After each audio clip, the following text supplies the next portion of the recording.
De hoy, con nuestros entrevistados. Como digo, más adelante hablaremos con Leonidas Sisa, presidente de la CONAIE.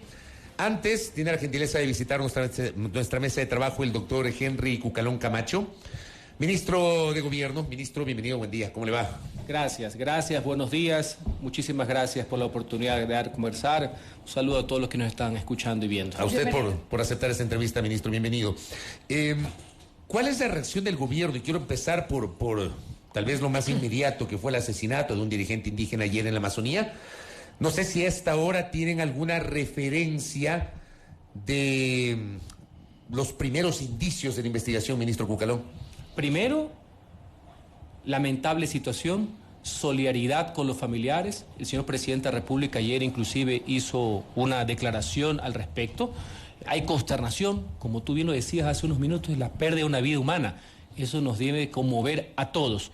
Como Gobierno Nacional, obviamente, estar presto con todas las investigaciones del caso, y aprovecho para decir, en el transcurso de la mañana se va a desarrollar, ya hay un detenido.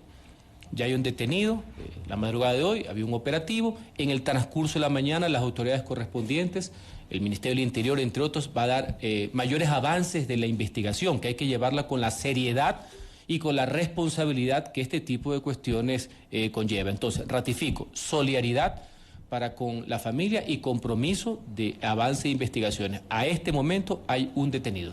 ¿Cómo ha asumido el gobierno nacional esta alusión a la que se hacía respecto de trasladar responsabilidad al gobierno, a Petroecuador, respecto de lo ocurrido? Creo que los temas hay que abordarlos con la responsabilidad que conllevan. No pueden ser asumidos con ligereza. Hago mías las palabras ahora en la mañana. Uno debe basarse en hechos y en pruebas y no en meras suposiciones. Entiendo cuál más el fragor de la lucha política, pero eso no tiene nada que ver con jugar, en este caso, con la vida de una persona por decir cualquier cosa contra este gobierno o con cualquiera. Hay que ser muy, pero muy fríos, serios en este tipo de cuestiones. Dejemos que avancen las investigaciones. El gobierno nacional es el más preocupado al respecto por la búsqueda de la verdad, y puedo adelantar que en este momento hay un detenido. ¿Preliminarmente se puede conocer algún detalle respecto de esta detención? En el transcurso de la mañana, como corresponde, se van a dar los detalles respectivos. Esto es un pequeño adelante. Pero lo que sí es, ratifico, hay una posición oficial del gobierno de lamentable este acontecimiento, solidarizándose con los familiares. Pero hay una referencia directa que hacía Leonidas Sisa el día de ayer. Hablaba del hecho de que el Estado no les ha garantizado seguridad, que esto ocurre coincidentemente 2 días después de la asamblea de la CONAIE del viernes. Él incluso dice que la cámara que está instalada al frente de la CONAIE no la han quitado, que hay vehículos que les están siguiendo. ¿Hay alguna referencia del gobierno, alguna respuesta sobre esto, ministro Cucalón? El caballero que usted menciona dice muchas cosas. Yo tengo que basarme en hechos, no en suposiciones. Ya mezclamos el tema de ayer, ya hay una respuesta, con varias subjetivaciones que tiene el señor actor. Hay que respetar lo que dice, pero no compartirlo. No compartirlo, así de simple. Correcto, ministro. De lo de ayer vamos al viernes. Usted tuvo una reacción el fin de semana señalando que el gobierno, a diferencia de lo que hizo la CONAIE el viernes, de romper el diálogo, el gobierno no rompe el diálogo, pero usted no mencionó a la CONAIE en su intervención del día sábado. Cuando dice no rompemos el diálogo, ¿se refiere también a la CONAIE? Por supuesto, no rompemos el diálogo con nadie. El diálogo siempre será positivo con todas las organizaciones indígenas, montubias, de todos los sectores de la sociedad. Eso es un proceso que está en permanente construcción. Obvio, yo creo en eso. Yo no sé por qué han tomado esa decisión, cálculos, etcétera, parte de una narrativa respetable. Allá, mi posición como ministro de Gobierno es reiterar a la sociedad las puertas abiertas para seguir construyendo este proceso. Nosotros no lo rompemos, que quede en ellos que no quieren continuar con ese proceso de seguimiento y diálogo de las mesas, de los acuerdos, y no solamente eso, en cualquier otra situación más. Hay una apertura total a la sociedad civil, como corresponde, ¿no? Eso fue lo que se manifestó el día sábado y lo ratificó el día de hoy. Desde el gobierno, ministro, la lectura se reduce a un tema de cálculos políticos, esta decisión de la CONAIE. Y lo pregunto por qué, porque usted en su intervención aseguró que en cuanto al cumplimiento de los acuerdos se ha llegado a un 90%. La CONAIE ha dicho que esto no ha ocurrido según el seguimiento que se ha hecho, y es por eso que se rompe justamente este diálogo con el gobierno nacional. ¿A quién le creemos? Es la pregunta. Bueno, Ahí están los hechos, les voy a hacer llegar los documentos donde se puede ver el nivel de cumplimiento, nivel de seguimiento, donde hay un pequeño, yo le llamo pequeño problemita porque hay cosas, y ustedes tienen experiencia, hay cosas que también abarcan otro tipo de instituciones como la Asamblea Nacional, pero hay la voluntad, que es lo más importante, la voluntad de diálogo, la voluntad de cumplir, la voluntad de volcar la acción del Estado justamente a las comunidades, a los que menos tienen. Hay la voluntad de diálogo, pero no podemos caer pues en el simplismo. El todo o nada. Eso no lleva a nada, eso no es un valor democrático. Y ojalá, no lo quiero aseverar, pero ojalá que no hubiera dado exactamente lo mismo si estén todos o no estén, para que esto sirva una plataforma legítima para algunos, de justificación para poder tomar cierto tipo de acciones. Y no me digo acerca de la protesta que siempre será válida, protesta que siempre será legítima, no solamente porque está garantizada y protegida en la Constitución, sino con una forma de manifestación ciudadana y de participación. Usted sí defiende el valor de la protesta. Pero es que absolutamente. Porque el fin de semana sacaron ahí un tuit suyo de 2015 recordando algo que dijo en ese año. Por eso la pregunta. Unos señores que tienen claros problemas, no solamente que algunos han violado la ley, tienen hasta sentencias, sino que tienen claros problemas de lectura comprensiva. ¿En qué momento en mi trayectoria y en mi declaración del día sábado, que está en un antepenúltimo párrafo, si no me ingrata, digo que no vale la protesta? Lo que yo he dicho, y me ratificaré, protesta garantizada por la Constitución, la protesta siempre es válida, inclusive para los cambios, es una forma de ejercer democráticamente el poder de los ciudadanos. Lo que yo sí he dicho, y no voy a cambiar, la protesta es una cosa: vandalismo, violencia, caos, anarquía, barbarie, paralización, que no haya medicamentos, que no haya alimentos, que no haya... esa es otra cosa. ¿Esa postura también la tuvo en 2015? Lo que acaba de decir en este momento. Pero por supuesto, siempre pensó lo mismo. Igual oponiéndose a esa otra protesta que usted señala. No es otra. Que no es protesta. Es que no es protesta. El español y el castellano clarito. Protesta es una cosa, caos, anarquismo, barbarie, vandalismo es otra cosa totalmente distinta. Tácticas cuasi paramilitares, que no he hablado nada ahorita, sino que usted me está retrotrayendo. Tácticas paramilitares para dejar morir de hambre al Ecuador, para que no lleguen los alimentos, para que no lleguen las medicinas, ataques a convoy militares, que la gente no se pueda acercar a los trabajos, que haya paralización económica, donde al final de cuentas los ricos dejan de ser un poquito menos ricos, pero los pobres pasan a ser más pobres. Eso jamás yo he coincidido. Son dos cosas distintas a la protesta. Y yo sí he salido a protestar, así que los señores que pasan metiendo el dedo en el Twitter para encontrar lo que no van a encontrar, no se confundan. Yo he sido parte como ciudadano de muchísimas manifestaciones donde no se ha quebrado ni un solo vidrio, a diferencia de otras personas que tienen la anarquía y la barbarie en su ADN. Ahora, usted dijo hace minutos, no al todo nada. Ya, o sea, digamos, en la vida... Yo también creo que la vida no puede ser todo nada o blanco o negro, sino que hay matices. Correcto. Todos tienen que ceder. El tema es, el gobierno está dispuesto a ceder. Pero si porque creo que el principal que debe de ceder, de alguna manera, y esto lo sostengo desde siempre, el Ejecutivo, el gobierno, quien esté, hoy Lazo, antes Moreno, antes Correa, tiene la sartén por el mango. ¿Y cuánto de autocrítica hay, ministro? Claro, sí, yo he venido justamente en esa posición de autocrítica en general y de apertura, de rectificación, de mejoras, pero... Tu reflexión es muy válida. Ni tú ni yo practicamos el maniqueísmo, que es jugarle al todo o nada, que es deporte favorito con cascarita de la clase política ecuatoriana. Les fascina, tienen algo con ese tipo de temas. Pero en esa línea de ceder, una de las críticas que se le hizo al gobierno por parte de los círculos de opinión y sectores importantes es que se le ha habido la mano inclusive en los acuerdos. Sí han leído eso, ¿no? Que por qué llegaron a 218, que por qué inclusive habían supeditado la acción del Estado en materia rectora de educación en la política intercultural. Por poner un ejemplo. Porque a algunos sectores les llamó la atención el hecho de que la CONAIE llevó adelante la paralización de junio con 10 puntos y de pronto aparecen 218 acuerdos. Hay gente que se pregunta de dónde salió eso. Para que vea que los hechos, no las narrativas, van en contravía de ciertas suposiciones. Tanto que hubo apertura, que una de las críticas es que fueron más allá. Entonces la gente se pregunta, entonces, ¿qué pasa si otro sector de la sociedad dice lo mismo? Si el gobierno va a negociar o a ceder. Usted nos dice que el gobierno ha cumplido o está en camino de cumplir el 90% de los acuerdos. Hay unos cumplidos y está en camino de cumplir. Por eso he dicho las dos cosas. Totalmente de acuerdo. Las dos cosas. Pero, a ver, ¿Por qué la CONAIE dice que no han cumplido? Porque claro, por un lado dicen ustedes una cosa, pero la CONAIE dice que no han cumplido. Bueno, por eso está en el tema de los hechos, por eso cité algunos ejemplos, porque no puedo citar otros, pero espero, y ojalá esté profundamente equivocado, ojalá que si así estuvieran los 100, no diga exactamente lo mismo, porque hay que crear también un relato.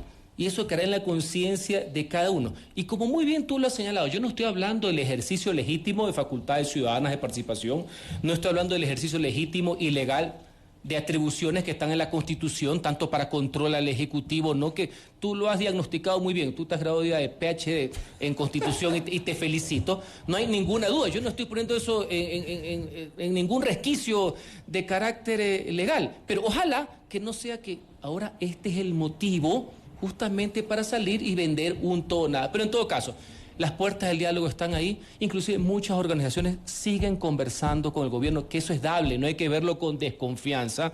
Hay muchísimas cosas que se dan en paralelo, porque yo te hago una reflexión, y en eso nosotros también tenemos que poner mucha mayor presión y acción como gobierno, y hay que asumir también responsabilidades, y ustedes van a ver lo que llamo un volcamiento del Estado para ser mayor eficiente en esa línea. Hay muchas cosas que son de ejecución del gobierno normal. Pero recién dice usted volcamiento del Estado. No recién. Siempre ha existido. Déjeme hacer una reflexión. A ver, dele. Un mayor. Porque otro de los problemas que existe, y eso es lo que viene con el choque, en vez de decir, mira, falta esto, hay problema en esto, también pues el maniqueísmo juega el pepo, no hay nada. El gobierno no ha hecho nada, cero. Todo es cero. Por Dios, no se puede hacer política racional. Política para adultos no significa para viejos ni para jóvenes, de adultos. De esa manera. Ahí yo quiero referir uno de los puntos o de las resoluciones a las que llegó la CONAIE luego de su consejo ampliado. Ellos han dicho, nos ratificamos en aquellos 10 pedidos que se conocieron en su momento y fueron parte de la protesta. Brevemente voy a citar algunos. Congelar los precios de los combustibles, moratoria de las deudas en la banca pública, privada y cooperativa, precios justos en los productos del campo, mejorar el empleo y los derechos laborales, no a la ampliación de la frontera extractiva minero-petrolera, respeto a los derechos colectivos, que se ponga un alto a la privatización de los sectores estratégicos, presupuesto urgente de salud y educación, seguridad, protección, generación de políticas públicas. De todos estos 10 puntos centrales que formaron parte en su momento de la protesta de las organizaciones indígenas, ¿qué ha hecho el gobierno? Si usted se fija, hay asuntos puntuales y asuntos conceptuales de política. Cojo uno porque son 10 y lo dijiste bastante rápido. No a la privatización, coincido, viva, no a la privatización, por un asunto muy simple, está prohibida. Así que suena bellísimo, beso volado para esa declaración. No hay ni un solo proceso de privatización, por una razón muy simple, porque no se puede. Chao, se acabó. Bien para la declarativa, bien para la barra, bien para el tuit. Y así podemos continuar con cada uno de los temas. Hay un proceso muy avanzado en el tema de focalización. Ya a la época no había ningún aumento en el tema de combustibles donde les preocupaba. Entonces hay temas que son de políticas, hay temas que son, por ejemplo, de hechos concretos, hay temas que obedecen a políticas de ejecución que tiene el Estado. Hay otros niveles también de cumplimiento, como por ejemplo el tema de las universidades, el tema de la educación multicultural. O sea, hay diversas cosas que hay que analizarlos punto por punto. Ahí decía moratoria en el tema de las deudas.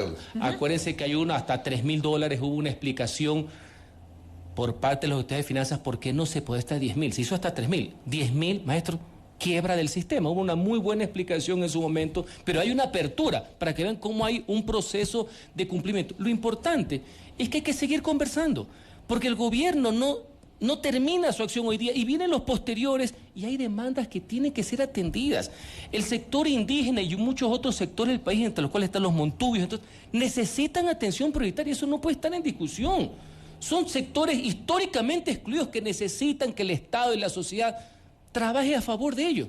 Aquí no hay ninguna voluntad de cerrar esa posición, que es una actitud ante la vida y una posición de Estado, de lo público, del interés general a favor de ellos, sino que son, por eso yo decía, precisiones, porque yo decía, y me cuido con las palabras más en una declaración oficial de gobierno, yo dije, esas declaraciones son imprecisas. ¿Por qué? Porque yo he visto cómo está acostumbrado el sector político a decir falso o verdadero. Los dueños de la verdad, pues los que quisieron poner eso hasta pues, una ley de comunicación. Dueños de la verdad, o sea que el poder imponga la verdad. Digo, imprecisas, y cada uno se va a ir cotejando, se va a ir mejorando. Pero hay la voluntad, es lo importante. Y aquí estoy, por eso justamente para demostrar que esa voluntad de diálogo, de cumplimiento, eso sí, con un ejercicio de racionalidad. Suena un poco difícil, pero es racionalidad. En esa parte, y utilizando esta palabra racionalidad, ¿A ustedes cómo les suena el hecho de que la CONAIE, luego de ratificar estos 10 puntos que ha dicho Belkis, mencionan el tema minero, pero ya no hablan solo de la minería ilegal, hablan de la minería legal? ¿Qué postura tiene el gobierno sobre eso? Mire, la minería legal, bien llevada, de conformidad con los estamentos jurídicos, es una oportunidad de desarrollo para el país. Llevada de buena manera, respetando el medio ambiente, como no puede ser de otra manera, puede ser fuente de recursos justamente para que el Estado ataque los problemas fundamentales de la sociedad, obras de desarrollo, justamente para las comunidades. Ahí sí yo diría, y es válido, mi querido Fabricio, ahí hay un choque de posiciones. Ahí hay un choque de visiones que es legítimo en democracia y que no hay que temerle. Porque ¿cómo puede estar uno en contra de la minería legal? Lo que sí está mal es la ilegal, que valga la aclaración, el COSEP, el Consejo de Seguridad del Estado, ya lo ha declarado como una de las más grandes amenazas que tiene el Estado, poniéndola al nivel del crimen organizado y del narcotráfico, de decisión de Estado. Pero el tema de la minería legal, y ahí voy a caer un absoluto. ¿Eso es innegociable para el gobierno, la parte de la minería legal? A ver, entendiendo por negociable, ¿qué? O sea, si mañana hay un tema que se puede ver de política, etcétera, pero el no extractivismo como tal, como cero, el más perjudicado va a ser el mismo pueblo ecuatoriano. Porque ahí hay muchas inversiones extranjeras que tienen que hacerse de conformidad con la ley, respetando todos los procesos, respetando el medio ambiente como no puede ser de otra manera. Es una puerta, es una forma de desarrollar, que hay recursos que justamente tienen que ser canalizados para las comunidades que menos tienen, para educación, para salud, para seguridad, que son las necesidades acuciantes que tiene el pueblo ecuatoriano y principalmente los que menos tienen. Es un punto de contraste, un punto de choque, pero choque en el buen sentido de la palabra democrático. Oiga, ministro, usted tiene poco tiempo en el cargo, pero en este poco tiempo, ¿ha hablado con Leonidas Issa? No, pero yo nunca he negado esa posibilidad. He hablado con muchísimos dirigentes de la CONAIE. ¿Usted no lo ha buscado, no ha tratado de hablar con él? Se hizo un acercamiento porque hay que comprender también cuáles son aquí las prácticas y los ritos. Yo no tengo ningún problema al respecto. Yo soy un hombre de apertura, yo soy un hombre de diálogo. De mi parte no ha habido ningún improperio al respecto. Yo soy respetuoso de los cánones democráticos. Cuando me he referido que está abierto el diálogo, es para todos. Pero digo, usted no ha cogido el teléfono, no le ha llamado y le ha dicho, Leonidas, reunámonos. ¿Ah? ¿No? ¿Usted conoce cómo es el tema en el manejo? Claro. Ya, bueno. También se puede coger el teléfono y se puede llamar. Está bien. Hay unos canales, no sé, no vamos a inventar el agua mojada a estas alturas del partido. No, es que... A ver. Cuidado, pecamos inocentes. La apertura al diálogo existe permanentemente. Ya se han hecho unos canales, hemos reunido con algunas autoridades de la CONAIE, con la Ecuadunari y seguirán existiendo. Y no tengo ningún problema, si es que se puede también conversar con ellos, más allá de que hay posiciones contrapuestas que yo no le temo porque es parte de la democracia, ¿no? Ministro, hay un elemento que no es menor, o al menos creería que no debería ser minimizado por el gobierno, y es la pérdida de credibilidad de la palabra presidencial. No lo digo yo. Es fácil, por ejemplo, en el curso de esta entrevista, ver, por ejemplo, la interacción de nuestros oyentes, y es una de las cosas que mayoritariamente refieren. ¿Qué es lo que dice la gente? No le creemos al presidente de la República. Tomando un poco el sentido de sus palabras hace un momento, lindo para el discurso, digo yo, esto de pretender mantener el diálogo con todos los sectores, pero no se cree en aquello. Y otro de los aspectos que matiza esto es el hecho de que el gobierno ha dado una imagen de confrontación con diferentes sectores, con el sector indígena, en fin. Ahí yo quiero aterrizar en lo que yo le planteaba al inicio de esta entrevista. ¿Dónde está la autocrítica en este tema puntual? Siempre debe existir la autocrítica. El tema de la credibilidad se lo puede mejorar con acciones concretas, sí, siempre es tiempo para mejorar. Más allá que el tema de la credibilidad es general de la clase política contra el poder, ¿no? Los ciudadanos, y con justa razón, han desacralizado el tema del poder y la autoridad. Es general, porque si tú me dices que los otros estuvieran mejor, pues no quiero sonar a conformista. Punto uno. La confrontación. A ver, entiendo que la confrontación de ideas siempre será válida. Lo que el pueblo no quiere, y yo comparto, es la adjetivización. Me explico, la peyorización de los términos por la política. Sí, yo coincido también con eso, no hay que caer en eso. Tratemos de evitar eso, más allá que ojalá también las contrapartes piensen exactamente lo mismo. Porque si el gobierno, el presidente ha tenido que chocar con posiciones es porque no se ha querido dejar. Porque no me venga a decir pues que del otro lado pues está la Corte de Gales, pues no. Aquí el presidente desde el primer día se lo ha intentado ahí sí voy a decir, porque escuché tu explicación constitucional que la concuerdo plenamente. Cuando tú ejerces la Constitución, tú no puedes decir, pues...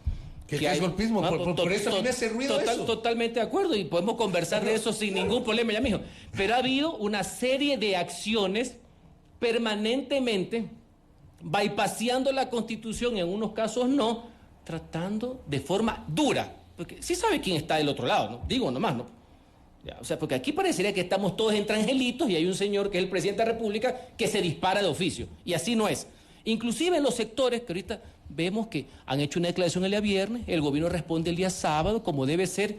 En junio decían otras cosas, ¿no? Antes de llegar a las mesas de diálogo. ¿Y por qué no decir lo que decían también en octubre del 2019? Entonces, aquí la cosa es complicada.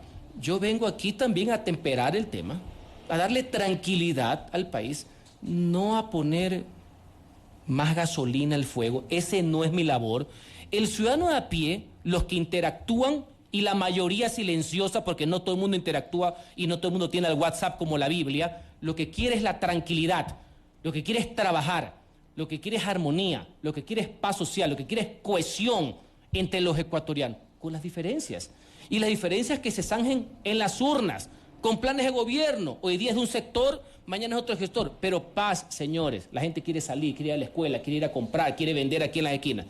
Claro que quiere protestar, claro que quiere reclamar, claro que siente que el sistema puede ser injusto y que no le ha llegado muchas acciones. Pero de ahí al vandalismo y al caos hay otra diferencia. Pero asumo sus palabras, porque aquí estamos todos para sumar, para aprender un ejercicio de construcción ciudadana, de que hay que evitar esa polarización innecesaria que a veces es con el uso de las palabras y a veces innecesaria. Yo recojo esa posición y se lo dice una persona que ha sido parlamentaria, que ha sido también parte del tema, pero que yo nunca he confundido la dureza con la bajeza. Qué pena que otros no piensen lo mismo. Pero, ministro, ¿cómo se entiende, obviamente, entendiendo su postura, pero cómo se puede asumir que el 7 de febrero el presidente Lasso reconoce un resultado electoral adverso, llama a construir un gran acuerdo nacional y 2 semanas después se manda ese discurso en Quevedo contra el dirigente político Jaime Nebot? El país, el Ecuador, es mucho más que esa declaración y la respuesta del comunicado. Pero ¿cómo buscamos acercar al resto de la clase política? Sí. Lo importante es que se vira la página, porque el Ecuador y su pueblo es mucho más que esa declaración y que el comunicado del día después. ¿Pero el presidente está dispuesto a virar la página o ya la viró? Con las acciones se demuestra, tercera vez, el Ecuador y su pueblo es mucho más que esa declaración y el comunicado. ¿Van a hablar con los socialcristianos? Siempre he manifestado la apertura, pese a que dicen que no van a hablar en general, les preocupa la foto, les preocupa el diálogo que no creen, pero lo que no pueden evitar ellos ni ningún bloque parlamentario con que tengo buenas relaciones es que tenemos que dialogar en función del país ya por temas puntuales. Tema de la Asamblea Nacional, tema de las leyes. No se preocupen en la parte política, tranquilos, no se preocupen. Pero en el tema de la Asamblea vamos a tener que conversar, porque recuerden que el Ejecutivo es colegislador. Temas puntuales y fundamentalmente el que le interesa a los ciudadanos, el de la seguridad. El día miércoles voy a la Asamblea Nacional. He sido convocado por primera vez. Voy a hacer sonar mis tacos ahí en el paso parlamentario. Vamos a explicar la reforma parcial a la Constitución para que las Fuerzas Armadas puedan intervenir en seguridad interna en crimen organizado, para estar no solamente concordante con la política nacional, sino también con los estándares en materia de derechos humanos. Ese es el tema puntual por el cual... Puede haber varios, pero este es he sido convocado y desde mi primer día de gestión marqué esa hoja de ruta porque comprendo que ese puede ser un factor de lo que yo denomino un acuerdo sobre lo fundamental, porque tengo que ir de lo macro a lo práctico, no puedo estar en algo etéreo, yo necesito buscar una unidad de propósitos concreta. Y he encontrado en el tema de la seguridad que sí puede existir esa convergencia, entre otras cosas porque los he escuchado a todos los diputados de hace varios periodos y en esta, de que todos están de acuerdo.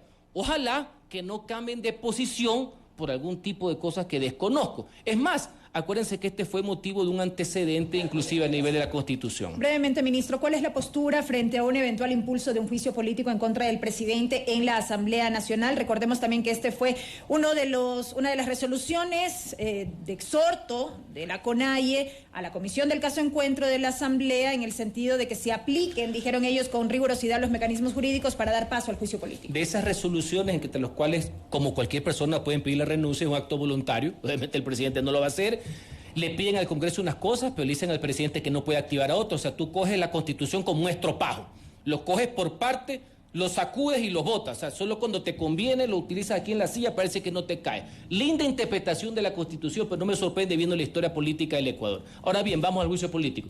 Yo, cual más respeto el ejercicio de las facultades de fiscalización de la Asamblea Nacional. Contrapeso y contrapoder. Misión fundamental, controlar al Ejecutivo. ¿Quién puede estar en contra de que un Congreso de la República inicie procesos de control, fiscalización y, posteriormente, si es que tiene los votos de un impeachment, un juicio político? Jamás. Ahí sí tendría que pegarme un tiro.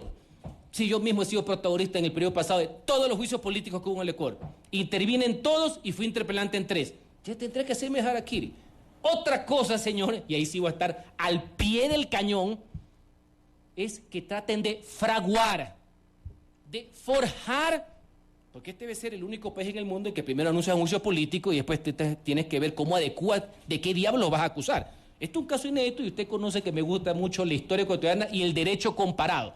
Aquí estoy como pez en el agua en este sentido, así que voy a estar muy atento de qué es lo que dice el informe, no porque no tengan derecho a llevar los juicios políticos del presidente, tienen pleno derecho a controlarlo, está en la Constitución, pero quiero ver pues cómo adecúan, porque si bien no es un proceso jurisdiccional, que en este caso sería materia penal. Y tampoco se requiere proceso penal. No se requiere. También por ahí, pues unos filósofos ahí encontraron un tuit de mi intervención, pues, sobre Jorge Glass. De Jorge Glass. Me sigo ratificando lo mismo. Se me adelantó la pregunta. Y estoy muy preocupado.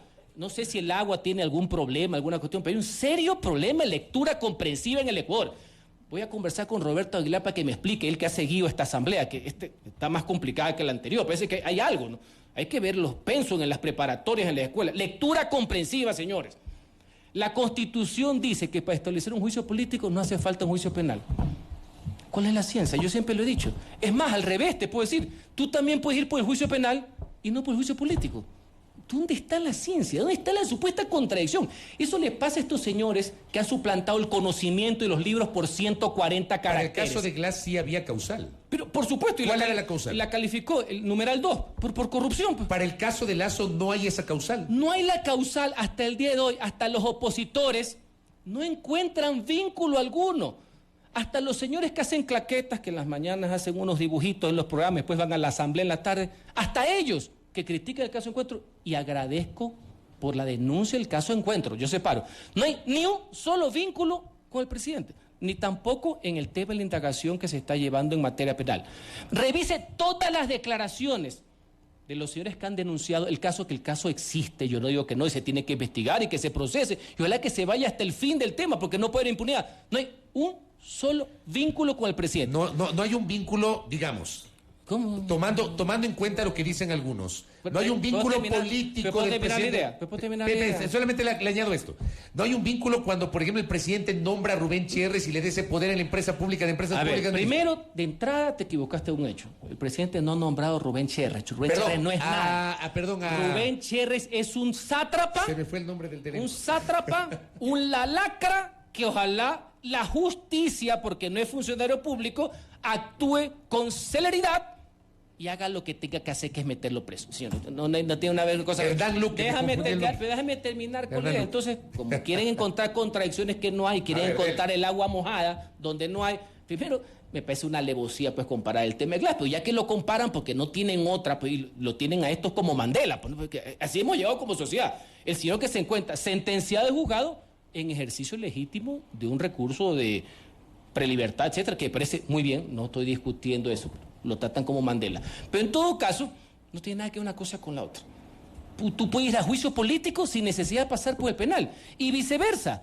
puedes ir al penal sin pasar el poder político con una autorización de la Asamblea. Eso está en la Constitución, no hay duda alguna, así que está claro lo que pasó en el año 2017 y acordémonos por qué se cayó el juicio político. Tú sí te acuerdas por qué se cayó el juicio político. Porque la comisión de archivo, llamada de fiscalización, quemaron tiempo hasta que el señor dejó de ser vicepresidente de la República. Por eso se cayó el juicio, que contó con el aval de la Corte Constitucional. Así que no hay contradicción alguna, lo cual no significa que yo no me equivoque. Yo no soy infalible y me voy a equivocar, me he equivocado y me seguiré equivocando. Pero no traten de encontrar a estos señores que ya te han suplantado las neuronas por los caracteres, ¿ya? Tratar de encontrar en este tema constitucional y derecho político, traten de encontrar alguna contradicción. Ahora, que quieran decreto, porque primero es por seguridad del Estado, ¿no? ¿Qué es lo que originalmente se denomina traición por la patria? Numeral 1 del juicio político del Estado a lo largo de la historia del Ecuador y de todos los países. Entonces, seguridad con el Estado, no saben qué diablos es seguridad con el Estado, tienen que ir a desarrollar los artículos que están en el COIP, etcétera. No, por ahí no, ahora vámonos al numeral 2. Y así están bailando como Michael Jackson. Confusión, cohecho, peculado, enriquecimiento ilícito. Ajá. ¿Cuál? Ni siquiera los señores que denuncian, que no tengo ningún problema con que denuncien, en las denuncias dicen, porque después que arman los shows dicen, pero no hay ningún vínculo con el presidente de la República. Así que ese es el hecho. Sin embargo, jamás estaré en contra que la Asamblea Nacional ejerza sus atribuciones de fiscalización y continúe. Lo que sí no estaré de acuerdo, y eso es propio del debate, porque obviamente eso es normal, no hay que verlo como nada ilógico, es cómo van armando para encontrar con ligereza absoluta y con un simplismo de baja ralea, cómo encuentran y cómo adecúan y cómo fraguan el empate. Corrijo el lapsus brutos de ese minutos. Era Hernán Luque, se me fue, tuve ahí un lapsus brutos en la cabeza. Otra lacra. Y el decreto ejecutivo que nombra a Hernán Luque. ¿Y donde le da poder, ese también es un argumento de quienes quieren impulsar el juicio político. Es una ocurrencia, no un argumento. Pero lo menciona. Mire, eso... Ahí no hay una responsabilidad política del presidente, ministro, como dicen. No, pero es que eso ya sabe que... Está bien, esa es parte del debate. Vamos a tomarlo como el mañanero, como dicen algunos. Entonces, este país ya no existe. Un decreto ejecutivo, tú nombras a alguien y esa persona comete una infracción y tú te llevan juicio político. Bueno, no sé. Yo le daré la respuesta necesaria. Que el simplismo hecho ya doctrina de Estado. De mi parte, ministro, para concluir, se ratifica en que el presidente de la República no comparecerá ante la Asamblea Nacional, puntualmente la comisión que lleva adelante la investigación. Por una cuestión muy simple. Otra vez más, lo que las neuronas se le fumaron. Pero no por un capricho, pues. No porque el señor Guillermo Lasso es autoritario. La Constitución, que no es un estropajo, la Constitución establece que el presidente de la República solo acude 2 veces a la Asamblea. Aquí y en todas partes del mundo. Y en todas las constituciones ecuatorianas. Que ojalá las puedan leer. Ahí les recomiendo a Ramiro Boris Bora. Tiene unos tomos rojos. No les va a pasar nada. No le tengan miedo a leer. Solo 2. Los informa la Nación y cuando va al juicio político. Sí, pero también ha ido cuando ha entregado proyectos de ley, como ocurrió en su momento con la ley de comunicación. Si bien no tiene obligación de acudir, ¿por qué no atender a este llamado? Porque no confundamos, ya que estamos metiéndonos en otras lares, no confundamos el ejercicio de una ley, que tiene un simbolismo por la importancia y un acto de voluntad, a la comisión que lo sigue rifando a cada rato. El presidente comparece histórica y legalmente a través de los ministros secretarios de Estado.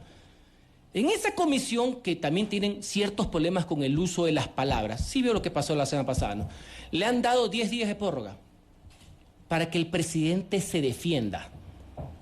Sí saben en qué instancia nos encontramos, ¿no? De investigación, no de acusación. Sorry que soné como Carlos Vera, ¿ya? Vamos a utilizar bien los términos aquí, ¿ah? No hay acusación, es investigación. Pero los señores dicen, le vamos a dar para que se siga defendiendo, cuando todo el mundo sabe que están jugando con los días. Están jugando los días para ver cómo calzan con otro tipo de situaciones y escenarios. Así que está bien, me gusta la política, pero piano, piano. Vamos a hablar de leyes, hablemos de leyes. Vamos a hablar de constitución, hablemos de constitución, hablemos de escenarios políticos, ¿no? Esto no es que se defienda porque no está acusado de nada. Por eso es peligroso. Los más grandes violadores de la Constitución que están en la Asamblea Nacional tienen títulos de magíster en Derecho Constitucional. Así que la calentura no está en las sábanas, ¿no? 8 de marzo. Tengamos mucho... ¿Está jugando el 8 de marzo? ¿Qué pasa con el 8 de marzo? El 8 de marzo la CONAIE se va a movilizar. Me parece muy bien. Y también es el Día Internacional de la Mujer. Me parece muy bien. Pero están jugando esa... No, es que usted dice... Al revés. No. Los 10 días, más el tema del juicio, van más allá, los calces van más adelante. ¿A dónde? No sé, pues pregunta a los que están calzando, yo ¿usted qué solamente haciendo el presume? escenario. Obviamente que están jugando con los días. Nadie se puede creer, y lo estoy demostrando con hechos y con palabras, de que no es que le dieron 10 días al presidente para que tenga más tiempo para defenderse, porque no tiene que defenderse, porque no hay acusación, es investigación, no utilizan bien ni siquiera los términos.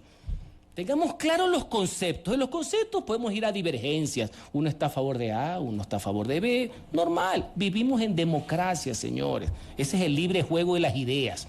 Pero no estropeen las cosas, ¿no? Nada más. Que yo sí me doy cuenta, nada más. Ministro, gracias por el tiempo. Interesante charla con usted. Espero que nos vuelva a visitar. ¿Eh? Tendré que venir porque vamos a ver qué es lo que dicen.